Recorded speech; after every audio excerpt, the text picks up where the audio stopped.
अजमेर शरीफ दरगाह के तशरीफ ला चुके हैं। सेंट्रल गवर्नमेंट न्यू दिल्ली से ताल्लुक़ रखती हैं, आप तशरीफ ला चुकी हैं और रसूल सल्लल्लाहु अलैहि वसल्लम सेवा संघ और sir Syed Ahmad medical and education society आपका खैर मकदम करते हैं। Welcome madam. प्लीज़ आपसे गुजारिश है जनाब वसीम साहब कि आप आएँ और स्टेज की रौनक बढ़ाएँ। जज़ाकल्लाह। आप हजरात से गुजारिश है कि तालियों से ये पहले गुलदस्ते का इस्तकबाल करिए। कारी हुसैन साहब तशरीफ लाइए। मैं गुजारिश करूंगा हाजी अकील साहब से कि हाजी अकील साहब स्टेज पर तशरीफ लाएं। अब मैं गुजारिश करूंगा जनाब समी अंसारी साहब से जो बाशिंदगान बिहार गोविंदी के अध्यक्ष हैं और मुंबई कमेटी के मेंबर हैं। और आखिर में मैं एक छोटा सा शेर पढ़ रहा हूँ कि अपने खुलूस, ये हमारा प्रोग्राम जो है ये इसी की निस्बत से है। तो अर्ज है कि अपने खुलूस अपनी मोहब्बत पे नाज कर, अपने खुलूस अपनी मोहब्बत पे नाज कर, आए किसी के काम तो किस्मत पे नाज कर। जाकिर मालो सर पे करे फख्र ये जहां, तू अपने सच्चे दिल की दौलत पे नाज कर। जाकिर साहब तशरीफ लाएंगे।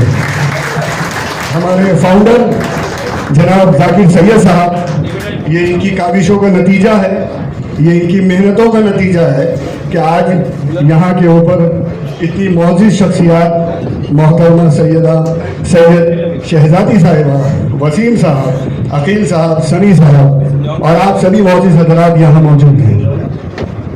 दोस्तों, ये प्रोग्राम जो इस वक्त किया जा रहा है, ये प्रोग्राम पैंडेमिक से पहले का प्रोग्राम था। जो उस वक्त जो है रसूल सल्लल्लाहु अलैहि वसल्लम सेवा संघ और sir Syed Ahmad medical and education society, इन्होंने अपने पिछले कुछ सालों के अंदर बहुत ज़बरदस्त तरीके से, बहुत ही हिम्मत के साथ कुछ ऐसे कारनामे अंजाम दिए हैं जो कारनामे यकीनन सताइश के लायक हैं, तारीफ के लायक हैं। मोहतरमा आप प्लीज़ ज़रा से सुनिएगा और उन कारनामों की चंद झलकियाँ जो अभी आप लोग अपनी नज़र से देखेंगे और सुनेंगे। इसमें जो सबसे बड़ी बात यह है कि ये जो बीड़ा उठाया गया, ये बीड़ा हमारे जाकिर भाई ने उठाया और उठाने के साथ साथ इसके अंदर JB चैरिटेबल ट्रस्ट जनाब सलाहुद्दीन अंसारी साहब, मोहम्मद जाहिर साहब और ऐसे कई मौजूद लोगों ने इनका साथ दिया, इनकी आवाज़ पे लब्बैक कहा और इनका साथ देते हुए जो हमारा गौर नहीं होता है उन चीज़ों के ऊपर जो है जाकिर भाई ने बाकायदा एक टीम बनाकर, और उस एक टीम से बनते बनते आज मुख्तलिफ टीमें हैं। मेहनत और रसूल सल्लल्लाहु अलैहि वसल्लम जो ये ऑर्गेनाइजेशन है, इस ऑर्गेनाइजेशन ने एक बीड़ा उठाया था कि लड़कियों को एजुकेशन के अंदर जो है तो मदद की जाएगी और उनको बढ़ावा दिया जाएगा। आपकी जानकारी के लिए मैं ये बात बता दूं कि 2 लड़कियां, अल्हम्दुलिल्लाह 2 लड़कियों को ये ऑर्गेनाइजेशन आज वकालत में फाइनल ईयर में पढ़वा रही है और अल्हम्दुलिल्लाह उसमें से एक लड़की जो है वो LLM कंप्लीट करके जज के लिए, डिस्ट्रिक्ट मजिस्ट्रेट के लिए वो जाने वाली है। इंशाल्लाह 2024 के हमारे एजेंडे में उस बच्ची को इंशाल्लाह ऐसे ही प्रोग्राम के अंदर एज ए जज हम उसको यहाँ स्टेज पर पाएंगे इंशाल्लाह। इसके अलावा मैं आपकी जानकारी में ये बात और बता दूँ कि 2 बच्चे हैं ऐसे जो इस वक्त अल्हम्दुलिल्लाह रसूल सल्लल्लाहु अलैहि वसल्लम सेवा संघ हमारी इस ऑर्गेनाइजेशन के ज़रिए आज यूपीएससी की ट्रेनिंग ले रहे हैं, जिसमें एक बच्चा दिल्ली के अंदर है और एक बच्चा बम्बई के अंदर। हज कमेटी, आप जानते होंगे हज कमेटी को, APJ Abdul Kalam IAS educational institute जो चल रही है, वो बच्चा वहाँ पे आज ग्रेजुएशन करने के बाद में वो बच्चे वहाँ पढ़ाई कर रहे हैं। इसके अलावा अब जो है ये वो बातें हैं जिन बातों के लिए जो बच्चे यहाँ पे मौजूद नहीं है, क्योंकि उनकी पढ़ाई काफ़ी हैवी ड्यूटी है, तो वो बच्चे नहीं आ सके।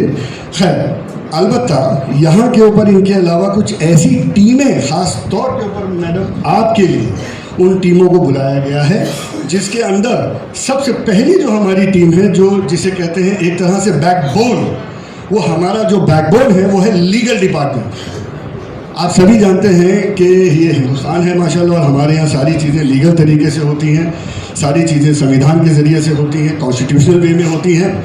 आपको जान करके ये बहुत खुशी होगी और आपके लिए ये जानकारी बेहद ज़रूरी है, क्योंकि आज के बाद ये जानकारी आप अपनी रोज़मर्रा की ज़िंदगी में आने वाले अपने जो भी आपके साथी संगी जो भी लोग हैं, रिश्तेदार, जान पहचान वाले, आप इस मैसेज को उन तक भी पहुंचाएंगे ताकि वो इस चीज़ से वो भी इस्तेफादा हासिल करें, फ़ायदा हासिल करें। और वो ये है कि रसूल सल्लल्लाहु अलैहि वसल्लम सेवा संघ की अपनी एक लीगल हाई कोर्ट के लॉयर्स की टीम है माशाल्लाह, और वो जो लॉयर्स की टीम है, वो लॉयर्स की टीम तमाम मुस्लिम बिरादरान जो लोग किन्हीं भी मामलात के अंदर जो है कोर्ट कचहरी और जेल वगैरह के मामलात के अंदर वो लोग फाइनेंशियल पोजीशन में नहीं हैं, माली हालात में माशियाती तौर पर वो इस तरह से तैयार नहीं हैं कि वो खुद अपने आप को जो है बाहर निकलवा सकें या मदद ले सकें। तो ऐसे लोगों के लिए जो है ये ऑर्गेनाइजेशन हमारी जो है वो वकील प्रोवाइड करती है, वो वकील मुहैया कराती है, जो आपके केस को बगैर एक पैसा लिए, ये हाई कोर्ट के काउंसिल हैं, ये कोई नॉर्मल छोटे लॉयर्स नहीं हैं, ये हाई कोर्ट के सीनियर काउंसिल्स लोग हैं, जिसके अंदर जो है कुछ लॉयर्स हमारे यहाँ के ऊपर हमारी आवाज़ पे, हमारी गुजारिश पर बड़ा कीमती वक्त निकाल कर यहाँ तशरीफ़ लाए, जिसके अंदर मैं सबसे पहले जो दावत देना चाहूँगा जनाब अजय दुबे, आशीष जी और राहुल। इसके बाद ये जो हमारी ऑर्गेनाइजेशन है, इस ऑर्गेनाइजेशन ने एक कारनामा और अंजाम दिया है। ऐसे कई कारनामे अभी आपके सामने फौरन से पेश करूँगा। एक कारनामा और अंजाम दिया है और वो ये है कि बहुत बड़ी डॉक्टरों की टीम, यकीनन एक तरफ लीगल का मैटर होता है, उसके अलावा डॉक्टरी का भी सबसे बड़ा मसला होता है इलाज। डॉक्टरों की एक बेहतरीन डॉक्टरों की टीम जो हाईली क्वालिफाइड डॉक्टर्स हैं, बम्बई के डिफरेंट इलाकों में, अलग अलग इलाकों के अंदर, अलग अलग अस्पतालों में, ये अलग अलग डॉक्टरी के हिस्सेदार हैं। कोई पैथोलॉजी में है, कोई बच्चों का डॉक्टर है, कोई किसी का है, कोई सर्जन है, कोई फिजिशियन है। इस तरीके से ऐसे डॉक्टरों की टीम जो है वो फ्री ऑफ कॉस्ट, बगैर किसी चार्जेस के आपका इलाज हर किस्म का मुफ्त करने के लिए वो तैयार है और कर रही है। जनाब मुजीब सैयद साहब कहाँ हैं? बहुत अच्छे से। जनाब डॉक्टर मुजीब सैयद साहब, डॉक्टर सना जाकिर सैयद साहब, जाकिर मैडम, आपको जानकर के खुशी होगी कि जाकिर साहब की बेटी भी माशाल्लाह डॉक्टर है, और जनाब डॉक्टर काशिफ साहब, जनाब डॉक्टर फरहान साहब जो कि एक प्रैक्टिसिंग फार्मासिस्ट हैं। ये तमाम डॉक्टरों की टीम और इनके अलावा पूरे बम्बई में तकरीबन 40 से ज़्यादा डॉक्टर्स अवेलेबल हैं किसी भी इलाके में आपकी खिदमत के लिए। आपके सामने मैंने रख दिए। अब तीसरा जो सबसे अहम रिकॉर्ड है जो मैं आपके सामने रखने जा रहा हूँ, वो है आर्किटेक्ट और इंजीनियर्स की टीम। दोस्तों, ये बहुत बड़ी बात है कि आर्किटेक्ट जो होता है, आप जानते हैं बहुत अच्छी तरीके से, बम्बई वासी हैं, सभी जानते हैं इन चीज़ों को, कि आर्किटेक्ट जो है एक बिल्डिंग के अंदर, एक मदरसे में, एक मंदिर में, कोई भी चीज़ का डेवलपमेंट के लिए एक आर्किटेक्ट की बहुत सा ज़रूरत होती है। उसी के प्लान के ऊपर जो है पूरा कंस्ट्रक्शन होता है, चाहे जो भी कंस्ट्रक्ट हो। हम जहाँ हैं, ये भी एक आर्किटेक्ट की ही मेहरबानी है कंस्ट्रक्शन की। तो आर्किटेक्ट और इंजीनियर्स में हमारे पास सिविल इंजीनियर्स हैं, इंजीनियर्स के हमारे पास इलेक्ट्रॉनिक इंजीनियर्स हैं जो इलेक्ट्रिसिटी और तमाम चीज़ों को देखने वाले हैं। तो इनकी भी एक टीम इंजीनियर्स की, और अल्हम्दुलिल्लाह आप लोगों की दुआओं से वो यहाँ मौजूद है जो अभी स्टेज पर आएंगे, पर मैं पहले बता दूँ आपको कि ये आर्किटेक्ट और इंजीनियर्स की टीम, वसीम साहब, ये वो टीम है जो टीम अगर कोई भी मजहबी जगह को बनाने की बात है तो फ्री ऑफ कॉस्ट अपनी सर्विस देने को तैयार हो, बगैर किसी पैसे के, बगैर किसी चार्जेस के, बगैर किसी सर्विस चार्जेस के वो अपनी खिदमात उस मजहबी मामलात को हल करने के लिए तैयार हैं। और अगर कोई एजुकेशनल इंस्टीट्यूशन बनता है, स्कूल कॉलेज वगैरह कुछ बनता अगर है, तो वहाँ के ऊपर जो है तो वो 50% के ऊपर अपनी पूरी सर्विसेज आपको देने के लिए तैयार हैं, best of the best services. तो मैं उसी चीज़ को ध्यान में रखते हुए साहब, जनाब आकिब, जनाब काशिफ साहब, जनाब शहबाज जाकिर सैयद साहब, जनाब मोहम्मद फैसल साहब, आप जनाब हमीद अहमद साहब, जनाब रेहान खान साहब, ये इंजीनियर और आर्किटेक्ट की टीम है। ये हमारे मुस्लिम्स पढ़े लिखे नौजवान हैं जो हमारे कल की उम्मीदें हैं। आज हैरत है इस बात की कि आज ये जवान इतनी दिल में नेकियां और इतना जज्बा रखते हैं। चंद्रचूड़ जी के बेटे जनाब अभिनव चंद्रचूड़ जी, उनके साथ मिल करके इस टीम ने स्टे लेकर के आए हाई कोर्ट से, और हमारे बीच थाई बॉक्सिंग, किक बॉक्सिंग के इंडिया के खेलो इंडिया के नेशनल चैंपियन जनाब नूर खान साहब मौजूद है, जो आप सबकी दुआओं से, मैडम आपकी दुआओं से नूर खान साहब ओलंपिक्स के लिए इंटरनेशनल में सिलेक्शन हुए हैं। वेलकम कीजिए नूर खान साहब को, वेलकम किया जाए। और इनके साथ में इनकी टीम भी आई है। मैं चाहता हूँ कि जो दूसरे कराटे के बच्चे हैं, ये टीम, ये तकरीबन 40 बच्चे हैं, ओलंपिक्स के लिए भी सिलेक्ट हुए हैं। नूर खान इस वक्त इंटरनेशनल, इंडिया के इंटरनेशनल कराटे चैंपियन है। बच्चे का नाम जो है जनाब रेयान निहाल खान और जनाब अरसलान निहाल खान, ये दो बच्चे आप जिन्हें देख रहे हैं कि बरकत स्कूल से ग्रेजुएशन किए हुए ये बच्चे आज स्पोर्ट्स की, क्रिकेट की दुनिया के अंदर बहुत जाना माना नाम है। और अब ये बच्चे इंशाअल्लाह आप लोगों की दुआओं से जल्द ही आपको IPL या दूसरे बड़े मौजूद जगहों के ऊपर आप इनको पाएंगे।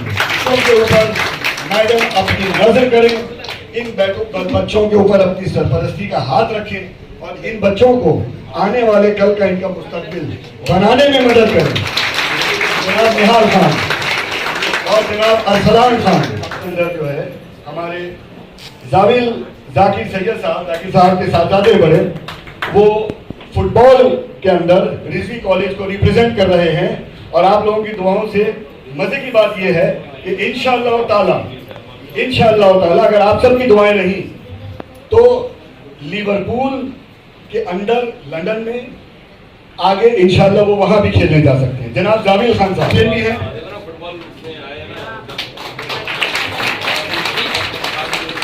ये भी चैरिटेबल ट्रस्ट के जनाब सलाउद्दीन भाई अंसारी जो कि प्रेसिडेंट हैं, और जनाब मोहम्मद जाहिद शेख साहब जो सेक्रेटरी हैं। आपसे गुजारिश करूंगा कि आप स्टेज पे तशरीफ लाएं। मैडम, मैं आपको ये बताना चाहूंगा कि जेबी चैरिटेबल ट्रस्ट ये वो ट्रस्ट है जो ट्रस्ट ने लॉकडाउन से खाने का, गरीबों के खाने का, दोनों टाइम का जो है मामला शुरू किया था, तमाम लोगों ने किया था। लॉकडाउन के बाद जो है ये खाने का सिलसिला बंद हो गया, लेकिन जेबी चैरिटेबल ट्रस्ट के जनाब सलाउद्दीन साहब और जनाब जाहिद साहब आज तक डेली कम से कम 200 भूखों को आज तक अपनी तरफ से ये खाना खिला रहे हैं। और ये वो नेकी है जिस नेकी से खुदा राजी है, ये वो नेकी है जिससे खुदा राजी है।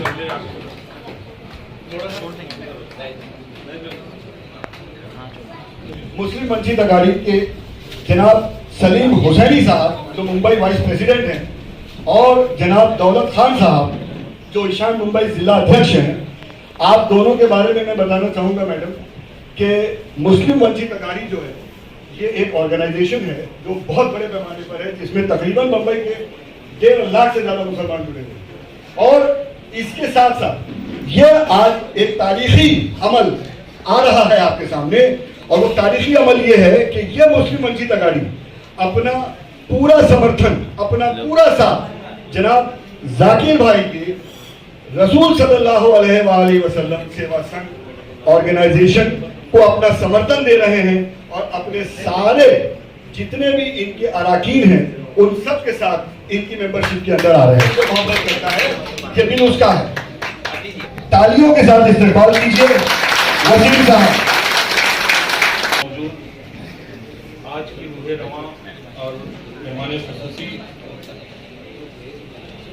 माइनॉरिटी कमीशन की सम्मानित सदस्य बहन शहजादी सैयद जी,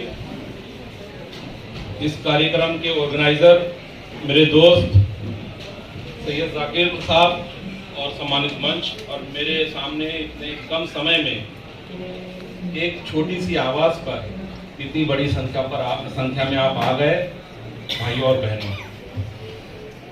आपके और मैडम के बीच में मैं बहुत ज़्यादा दीवार बनकर खड़ा नहीं रहूँगा। एक छोटा सा वाकया बताता हूँ कि एक ट्रक जा रहा था, उस पर लिखा था बुरी नजर वाले तेरा मुंह काला। तो मुझे समझ में आया कि जहां इतनी रंग बिरंगी मारुतियां चल रही हैं तो वो बुरी नजर ट्रक पे क्यों कोई डालेगा। तो मुझे लगता है हमारे बीच में इतनी बड़ी शख्सियत मौजूद है तो मुझे कोई सुनने के मूड में तो नहीं है। मैडम ये लोग 5 बजे से बैठे हुए हैं ये जाकिर भाई की मोहब्बत में, और आपको सुनने के लिए यहाँ पे मौजूद हैं। मुझे लगता है कि अगर जो जाकिर भाई की जो संस्था है उसके बारे में सुबह से लेकर शाम तक भी बात की जाए तो कम पड़ेगी।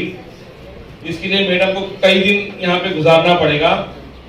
बहुत ज्यादा ना बोलते हुए, अब ये संस्था इतनी मजबूती से आपके बीच में काम कर रही थी, आज से माइनॉरिटी कमीशन भी उसके साथ जुड़ गया है, तो इंशाल्लाह बहुत बेहतर काम होगा। बहुत बहुत शुक्रिया। बहुत बहुत शुक्रिया वसीम साहब। अब मैं गुजारिश करूंगा मोहतरमा सैयद शहजादी साहिबा से दस्त बस्ता कि आप तशरीफ लाएं और चंद लफ्जों से हम लोगों को हमकिनार करें। अस्सलाम वालेकुम। मंच पे उपस्थित वसीम खान जी, मौलाना मोहम्मद हुसैन जी, सैयद जाकिर जी और सर सैयद अहमद जी, आप सबको मेरा सलाम, आदाब, शुक्रिया। बहुत बहुत बहुत पेशेंस से वेट कर रहे हैं। और ट्रैफिक बहुत थी ना, मुंबई में ट्रैफिक बहुत है, तो बहुत खुशी हुई मुझे आप सबसे मिलने की। और नेशनल माइनॉरिटी कमीशन तो वैसे माइनॉरिटी के लिए काम करता है, लेकिन आपका मेरे पे ज़्यादा हक बनता है क्योंकि हम वही बिरादरी से मिलते हैं। तो एक आज मुझे अपने सोसाइटी में बहुत एक बदलाव दिखा है। जब भी हमको ये करना है वो करना है, लेकिन आज मैंने जितने भी लोगों को देखा, यहाँ पर एडवोकेट को देखा, इंजीनियर को देखा, स्पोर्ट्स में देखा, उनको देख के आज मुझे लग रहा है कि हमारी कौम में जरूर तरक्की आएगी। हमारा जो इस्लाम का मैसेज था कहीं ना कहीं हमने उसको छोड़ दिया। हमारे कुरान शरीफ में यहाँ साफ लिख कर है कि अल्लाह के बाद कोई लफ्ज इस्तेमाल होता है वो इल्म है। तो हम इल्म को पीछे छोड़ दिए, इल्म को हम छोड़ दिए, इसलिए हम पूरी समाज पीछे छोड़ दिया। अगर हमारी हुजूर की बात को हम तभी मान लेते, और हुजूर सल्लल्लाहु अलैहि वसल्लम ने कहा था अगर आपको तालीम को हासिल करना है, इल्म को हासिल करना है तो आप चीन भी जाइए। यानी उस समय चीन अरब का दुश्मन हुआ करता। तो अगर दुश्मन के देश को भी जाना है आपको इल्म हासिल करने के लिए तो आप जाइए। तो ये हमारे इस्लाम का मैसेज है। तो हमने तो कहीं दूर दूर तक हम बहुत हमारे इस्लाम के मैसेज से हम बहुत दूर थे, लेकिन आज जो कोशिश चल रही है समाज में या ऑर्गेनाइजेशन के द्वारा, मैं अपने तहे दिल से इनको शुक्रिया अदा करना चाहती हूँ। क्यों बोले तो पॉलिटिशियन भी अलग होता है, दिखावा अलग होता है, अपने समाज के लिए काम करना अलग बात है।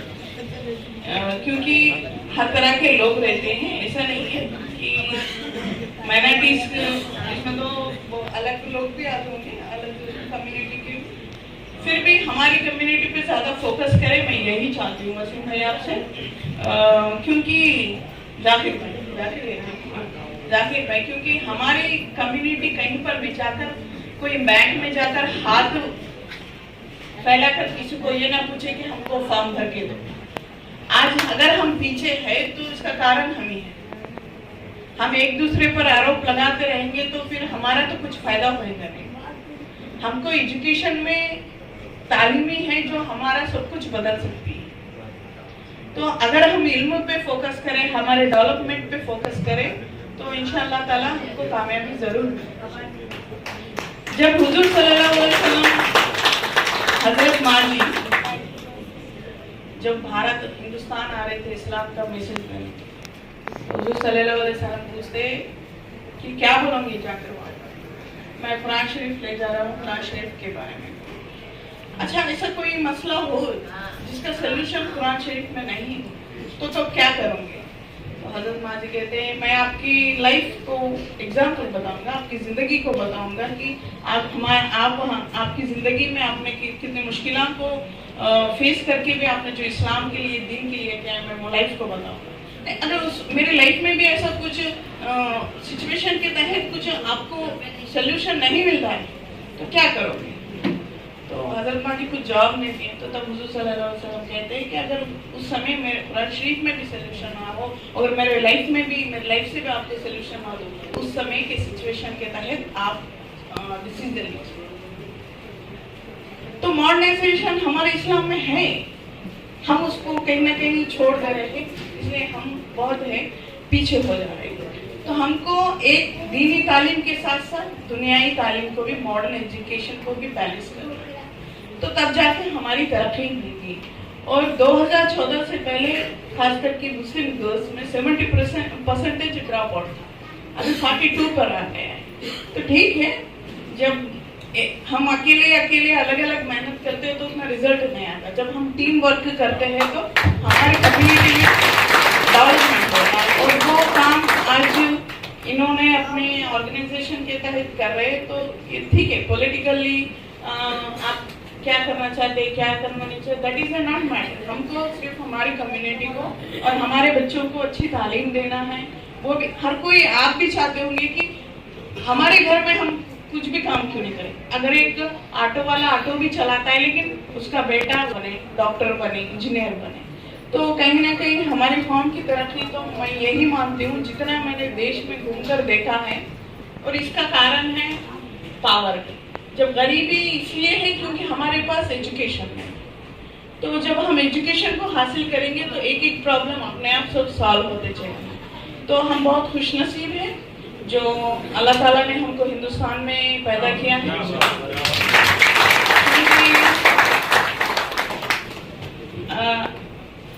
एक बात है, जब 1947 में जो मुसलमान हिंदुस्तान छोड़कर चले गए और बोले कि हमारे कौम के लोगों के साथ ही रहेंगे, लेकिन वो मुसलमान को भी आज पाकिस्तान में सेकंड क्लास पीपल है।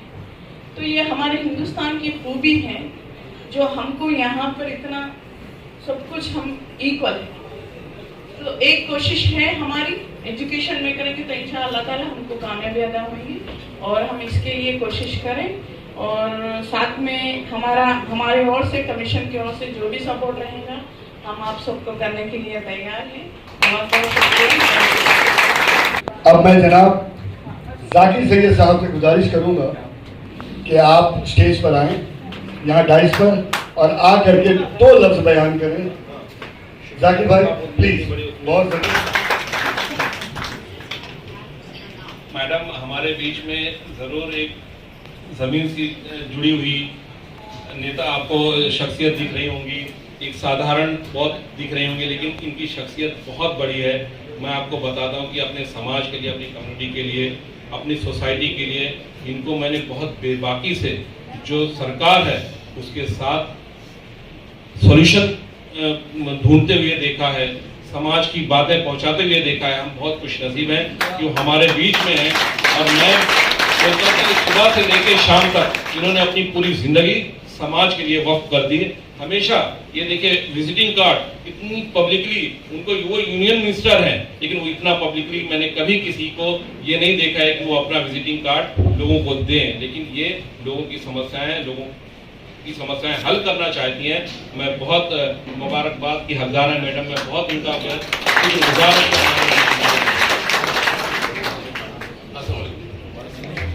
सबसे पहले तो मैं शहजादी बहन के मम्मी डैडी को सैल्यूट करूंगा, लेकिन उनको पैदा होते ही समझ में आ गया था कि ये शहजादी है।